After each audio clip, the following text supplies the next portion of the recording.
Where does Baylor fit into the madness that is the Big 12? Cam Stuart, Locked On Baylor, joining me to discuss. Let's just answer that question, Cameron. Where do you see Baylor fitting into what is the deepest conference in America if you're talking about the number of teams that can win the conference championship?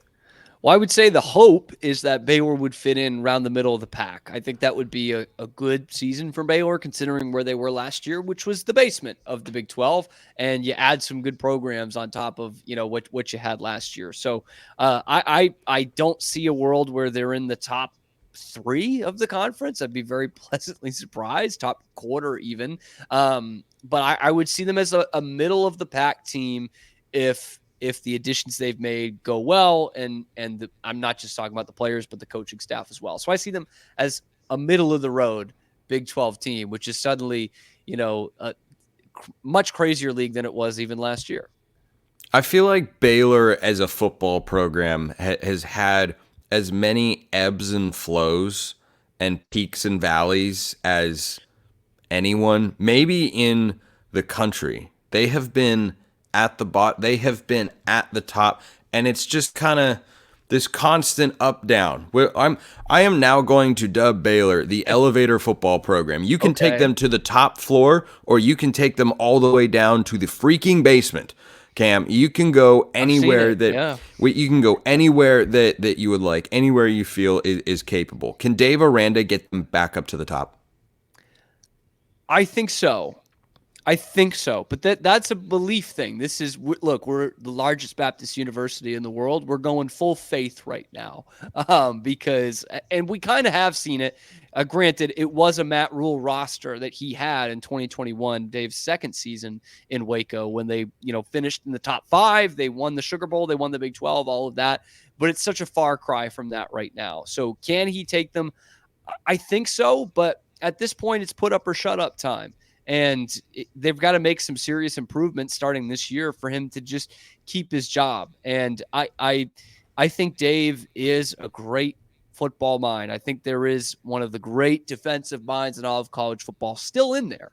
We're just waiting to see if he's going to do that as the head coach. And my biggest fear, Spencer, I'm a big Patriots fan as well. I'm from Boston. So my biggest fear is that we are the Bill Belichick Browns with Dave Aranda, that it's not going to quite work out. He's going to go somewhere else. He's going to be a DC, do great. And then he's going to be awesome somewhere else as a head coach. That's my biggest fear, because I think he is capable of that.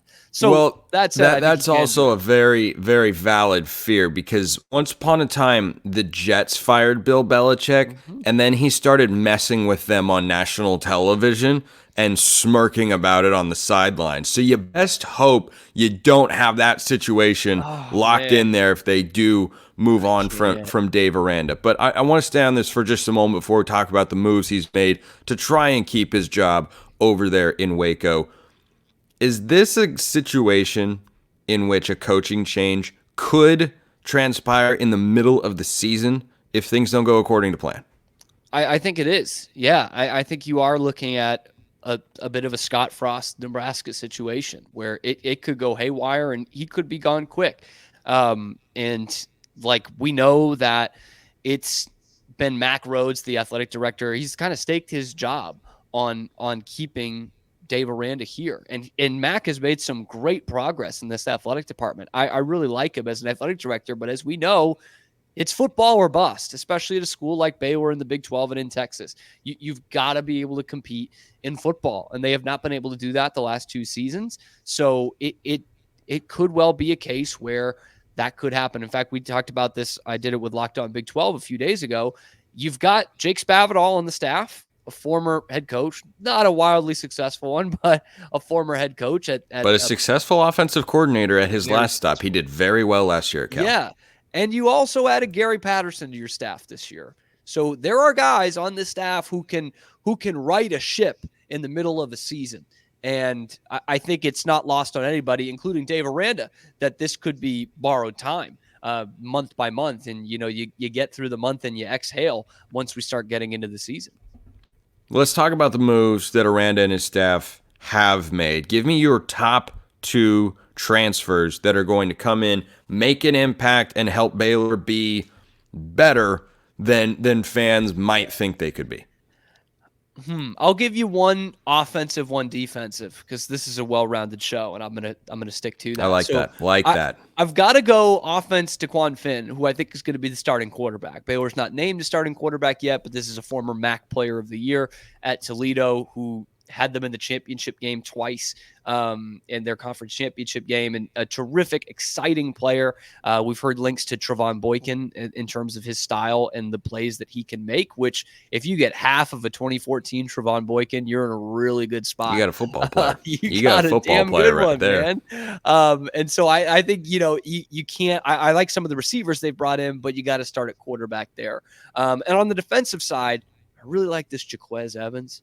He's coming in from Western Kentucky, and he is coming off an injury. He missed the last half of last season, but before that, he was the Defensive Player of the Year in 22, and first team all whatever conference that is, Conference USA. Conference USA. Conference USA. It's okay. It can be very hard to keep track of what team is in what conference nowadays. It is exceedingly difficult. That is Conference USA. The Hilltoppers, they have that great looking mascot. He's like a shout out Big Red, man. Yeah, Big Red. He's Big awesome. Red. There we are. Yes, He's he awesome. is.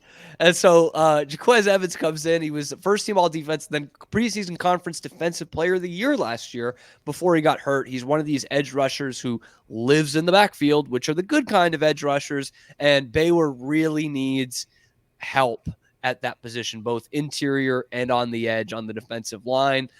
They just have not had a pass rush the last 2 seasons after having a truly elite one in 2021. So I think he can make a similar difference on the defensive side than a quarterback can on the offensive side, with how much Baylor needs that.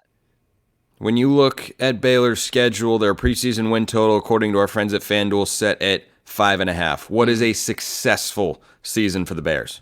Hitting the over, and just barely. I mean, I think they got to make a bowl game. I think that kind of goes without saying. I think most programs are looking at that as a baseline right now, more so than ever before.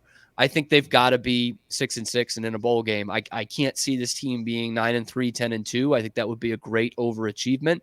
But I think they've got to have a winning record, and they've got to start there. Winning record and keeping your recruiting class, which I know is not always controllable, but got to start with that winning record. So 6-6, what I'm putting it at. And you're going to need some good quarterback play, because the Big 12, as I mentioned before, best quarterback conference in America. Last year was the Pac-12, and this year it is absolutely the Big 12. You got Shedeur Sanders, you got Noah Fafita, you got Cam Rising at Utah, you've got Jalen Daniels at Kansas, you got Rocco Becht at Iowa State. I mean, you just keep going down the list. At Baylor. Quan Finn at Baylor. We shall see. Cam Stuart locked on Baylor. Appreciate the time, Cam. And before I go, just a quick 60-second thought, because I'm talking about this next. Iowa State, Big 12 contender or pretender? What do you say? I have them as a contender. Not a huge Cyclone expert, but I loved what I saw out of them, and I really liked Rocco Becht last year. So I've got them as a sneaky contender, the way we thought of Tech last year. I'll talk about them coming up next. This episode is brought to you by our friends over at GameTime, which makes getting NBA Finals tickets even faster and easier. Prices on the GameTime app actually go down the closer it gets to tip-off, not up, down, which is better for you, the consumer. They've got killer last-minute deals, all-in prices, views from your seat, and their lowest price guarantee. That's how GameTime takes the guesswork out of buying NBA tickets. You can save up to 60% off buying last minute for sports, concerts, comedy, theater, whatever you want. The all-in pricing, that's a great feature they've got. Toggling this feature shows the total up front with no surprise fees at checkout, which bugs me personally, and that's why I love GameTime.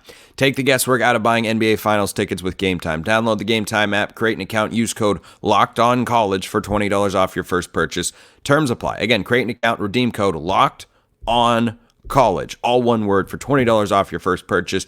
Download GameTime today. Last minute tickets, lowest price guaranteed.